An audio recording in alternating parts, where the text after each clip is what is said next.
On 14th of June 1789, a boat came in under a small distress flag at Coupang on Timor. There were 19 men in it when the mutineers cut it loose from the Bounty. 47 days later, 18 of them were still alive. The men could barely walk, but the bread chest was not empty. Bligh wrote that he still had 11 days of food left. That remainder is the case. 18 alive is the number the legend usually keeps. It is not the number that explains the voyage. The decision that carried Bligh's launch to Timor had been made weeks earlier, after a failed landing at Tofua, when the nearest island help still seemed possible on a map and impossible in the boat. The men in the launch could see islands. Bligh chose not to land. The story is often pulled toward the mutiny itself, or toward the later argument about Bligh's character. But the open boat voyage has its own case file. It is a map, a ration table, and a decision the crew may not have understood until it had already closed behind them. The Bounty had sailed from England to collect breadfruit plants in the Pacific and carry them to British colonies in the West Indies. By April 1789, the ship had left Tahiti with the plants aboard and the official mission still alive. To understand the voyage, start with the boat. Bligh's 1792 voyage gives the Bounty's burden as nearly 215 tons. The great cabin had been converted for breadfruit pots and drainage. The mission had turned a naval vessel into a floating nursery. The Bounty could carry a botanical empire. The launch could barely carry 19 bodies and 5 days of ordinary food. There was no spare room in that fact. A cask shifted, a man stood, a wave came over the side, and the whole voyage had to be balanced again. Every inch mattered. Then before sunrise on 20th of April, Fletcher Christian and armed men seized Bligh in his cabin.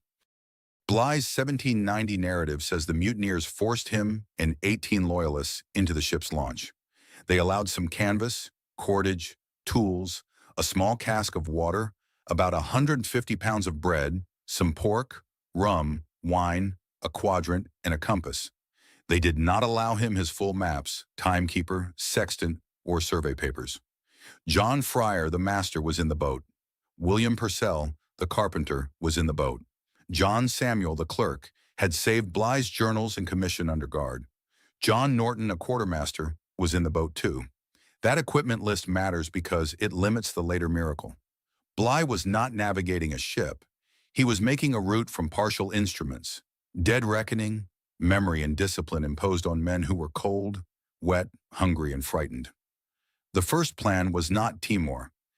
Bligh writes that his first determination was to get breadfruit and water at Tofua, then sail for Tongatabu and ask Palaho, the Tongan king he knew from Cook's voyages, for supplies enough to reach the East Indies. In that first plan, survival depended on island help.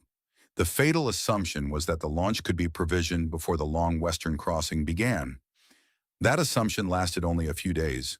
Tofua was close, but closeness was not safety. The launch reached the island after dark. The shore was steep and hard to land on. The men found a cove, climbed for water, gathered a few coconuts and plantains, and tried to trade. Here the record becomes one-sided. Bligh uses the language of a British naval officer writing in 1790. The Tongan people at Tofua do not get a surviving account in this file. We have Bligh's version of the encounter, not theirs. That absence does not make the attack unreal. It does mean the script cannot pretend to know what the Tofua people intended, feared, or believed about the sudden arrival of armed, desperate strangers with no ship in sight. The safer statement is narrower. By 2nd May, Bligh believed an attack was coming. He says people gathered on the beach, stones in hand. The launch had to get through surf and people crowding the beach. Norton was helping cast off when he was struck and left behind. Norton is the only man lost during the open boat passage. The death changed the route. After Tofua, Bligh and the remaining 18 men were no longer deciding how to reach the nearest friendly island. They were deciding whether any landing in the Tongan or Fijian chain might end the same way. This is the last confirmed point of the route decision, the launch leaving Tofua after Norton's death, with the earlier plan for Tongatabu no longer safe enough to trust. On the chart, the next islands were temptations. In the boat, they were traps. Bligh's route now bent west and northwest, toward New Holland and then Timor. The men had not been cast off with provisions for that distance. Bligh later wrote that the food placed in the launch was not more than they would normally have consumed in 5 days. The route to Timor demanded more than 40. That is the central arithmetic of the case. The ration was not strict because Bligh enjoyed strictness. It was strict because the route had changed from island appeal to ocean crossing, and the launch did not carry the food for the route its commander had chosen. I read Bligh's ration passages as the most revealing part of the record. They show a commander forcing a calculation onto men who could still see the old plan around them. The crew wanted an increase. Bligh says they asked him repeatedly. He refused. In his account, he never departed from the allowance agreed after the decision to put out to sea. But an agreement in an open boat is not the same thing as consent on land. The men were wet. They had lost Norton. They had watched the beach close against them. They could see more islands, and Bligh was steering past them. That is why the voyage is more useful than the famous character debate around Bligh. The record needs him to be a navigator whose decision made sense on the chart before it made sense to the men who had to live under its ration. On 4 and 5 of May, the launch passed islands. Bligh noted fertile ground and signs of inhabitants. He also noted the absence of arms and the reduced ability to defend the boat. He did not land. This is the part of the voyage most retellings hurry through because the map keeps moving. But the map is the evidence. On 5th of May, he counted islands. On 6th May, he passed more. He described some as fertile and hilly, some mountainous, some likely inhabited. Every one of them could have been an argument from Fryer's side of the boat, or Purcell's, or any man who had watched Norton die and still wanted fresh water. Put the bread chest in the middle of the launch. Put the islands around it. Each island offered food in theory. Each island also threatened the only boat, the only compass, and the only organized command left from the bounty. Bligh did not have the luxury of testing which island would feed them and which island would break them. On 6th of May, they were among more islands. The ration was meager. Coconut milk and a little coconut flesh could make a meal. The damaged bread had to be kept. Their bread chest became the center of the voyage. The route animation should almost stop here, not because the boat stopped, but because every visible island now asked the same question. Why not go ashore? Tofua had killed Norton. The launch carried too few weapons. If the boat were seized or damaged, there would be no second boat. If the men ate freely while looking for help, the Timor route would become impossible. If they landed and failed, they might lose time and food at once. The decision that changed everything was Bligh's refusal to turn the launch into an island-hopping search for rescue. He turned it into a moving ration problem. From that moment, survival no longer depended on finding kindness at the next shore. It depended on making the bread last longer than any man in the boat believed bread could last. The Pacific did not make this easy. Bligh's account records rain, sea breaking over the boat, difficulty keeping the run, and men constantly wet. He later wrote that for 16 days they had heavy and almost continual rain, and that their clothes were wrung out so often they came apart. The launch did not have shelter in the way a ship has shelter. The men slept wet. They bailed wet. They prayed wet. They counted seconds for the log line when the boat was stable enough to make counting possible. That small detail, the counting of seconds, is where the survival story becomes technical. The voyage was kept alive by repeated measurement. Latitude when possible, distance by account, course by compass, ration by ounce, water by quarter pint, morale by the next sunrise. The crew had to participate in that measurement even when they disliked its result. Bligh records that they made a log line and practiced counting seconds. That is a small sentence in the source, but it changes the texture of the story.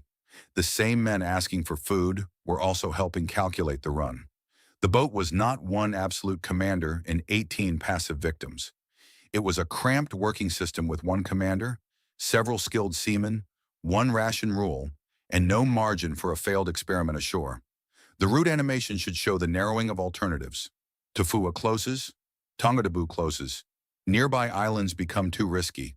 New Holland becomes a temporary relief point, not the destination. Timor becomes the test of the whole calculation. The popular version often reduces the launch to proof of Bligh's iron control, or proof that the men survived because a hard officer bent them to his will. The record is less convenient. Bligh's own account shows control under dispute. It shows demands for more allowance.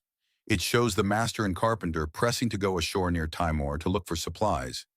It shows Bligh refusing landing places because he feared losing the whole boat after surviving the sea. Discipline was not the cause of survival. Discipline was the instrument Bligh used after choosing a route the provisions did not naturally support. The second source layer complicates it further. Bligh's 1790 narrative was written soon after he returned, and while his conduct was still under Admiralty scrutiny, his 1792 voyage says the earlier narrative had been drawn up in haste, needed corrections, and omitted circumstances. That does not make the 1790 book useless. It tells us to read it as a defending document, not as a neutral diary washed ashore. What we know is strong enough. We know the Bounty mutiny occurred on 28th April 1789. We know Bligh and 18 others were put into the launch. We know the first plan was Tofua, then Tongatabu, then the East Indies. We know Norton was killed at Tofua. We know Bligh then kept westward through island groups rather than landing for rescue. We know the launch reached Coupang on 14th June. What we do not know is just as important. We do not know what the Tofua community would have said about the encounter. We do not know every argument inside the boat. We do not know whether every man understood, on the day they left Tofua, that Bligh was effectively committing them to Timor rather than to the nearest island authority. The 1790 record gives us Bligh's decision. It does not give us the crew's full comprehension of it. That gap is why the route matters more than the pose. The later voyage along the coast of New Holland gave the men short relief without changing the larger structure. They found oysters, clams, rainwater, and places to rest. Those stops mattered. They did not erase the decision made after Tofua. They only bought the decision more time. Those days show a sharper distinction. Along the coast, Bligh could look for water and shellfish while still preserving the westward route. The launch could stop, but the route did not change its meaning. At Restoration Island, Sunday Island, and other name points in the later account, the boat briefly becomes more than a prison. Men gather oysters. They find rainwater and rocks. A few shellfish become a data point on the ration table. Bligh can let the crew search because the search is now inside the Timor plan, not a replacement for it. Before New Holland, landing meant gambling the whole voyage. After New Holland, landing meant buying hours. By June, the launch was approaching Timor. Now the argument inside the boat changed shape.